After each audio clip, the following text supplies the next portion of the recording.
Hay. Ngayon, eto ko yung nakita. Alright, so good morning po sa inyo mga kapatid.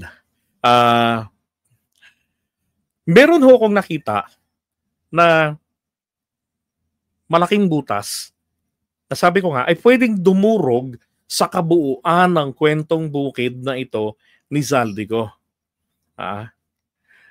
Ayan o. Di ba sabi niya nga wala, isa pa yun ha, yung sabi niya, wala akong napakinabangan dyan, dumaan lang sa aking kamay, sa aking mga kamay yung pera.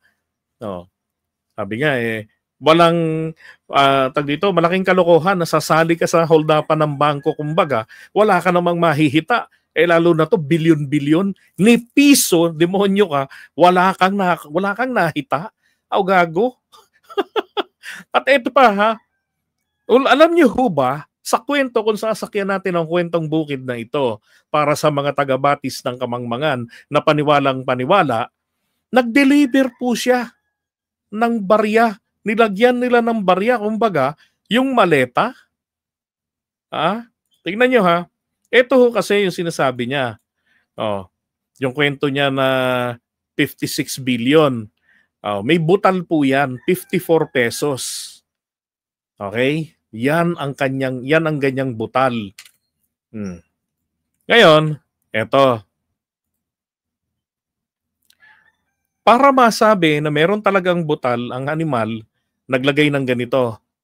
Nag-deliver daw po sila ng 654 million 919 654,919,000 and 54 pesos noong May 12, 2023.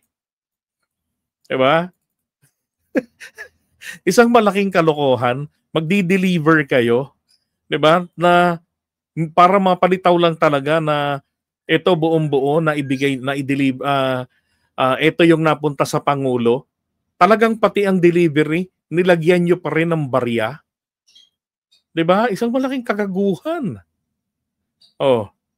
Kasi sabihin natin na kunwari for the sake of the argument, hindi naman namin talaga nilagyan ng 56 pesos 'yan eh. Bakit nilagay nyo pa rito? 'Di ba? Na noong ganyang petsa, iyan ang halaga ng inyong dineliver. At kung tingnan nyo kapansin-pansin, tanging ito lang ang delivery na meron pong butal. Para lang talaga ma-justify, siguro nag-usap-usap ang mga hangal na ano ba yan? Bakit ganun? Yung perang napunta sa kanya is 56 billion. Ang napunta sa kanya, 418,874,054 cents. 54 pesos. Ano to? Hindi pwedeng maging inconsistent tayo. Kinakailangan ma-justify natin ito. Na ganun nga ang nakuha niya. Kaya nilagyan nila rito ng petsa, nilagyan nila rito na sa petsa na yan, na may dineliver sila na may butal na 54 pesos. Alam niyo, napakalaking impact na ho nito pagdating to sa korte. Di ba, Attorney Maripaz? Kasi isipin mo na lang, ang dami niyong dineliver, tapos bilyon-bilyong halaga, tapos kailangan niyo pa talagang ilagay yung 54 pesos. Di ba? Napaka-kengkoy naman kung ganun.